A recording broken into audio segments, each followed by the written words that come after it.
这个疫情扩大，自费来注疫苗的人加真多，这个疫苗数量有够无？嘛再一次引发着地方自行来采买着疫苗的争议。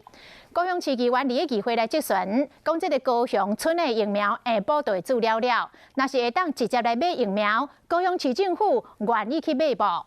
市长陈其迈讲，这疫苗唔是地方讲买就会当买，希望中央会当互因搁较多疫苗。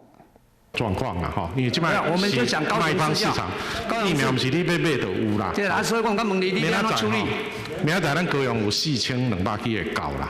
高雄市议员宋立斌问市长陈其迈讲，疫苗无够，敢要家己买？伫咱高雄市来讲，是会当讲要做嘛做无？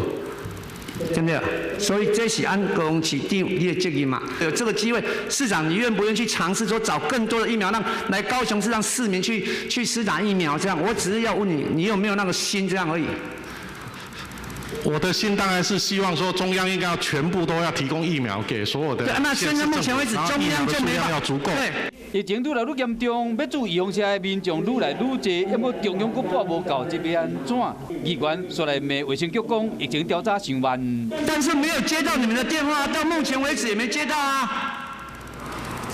这个是容我们再去调查，因为理论上逻辑不合。你卫生局是主管单位呢？是。 就你给我答不出来，没修好吗？高雄嘛，电来卡电了台中其他的管区，这个就是一个合作的平台。我第二个现在在疫调期间，好了，这个一定是在疫调期间。好，你请坐。疫调需要一点时间。市长国经八会表示讲，卫生局人员一定会全力以赴，再去高雄市议会，疫情质询是焦点，议员的火力全开，充满火药味。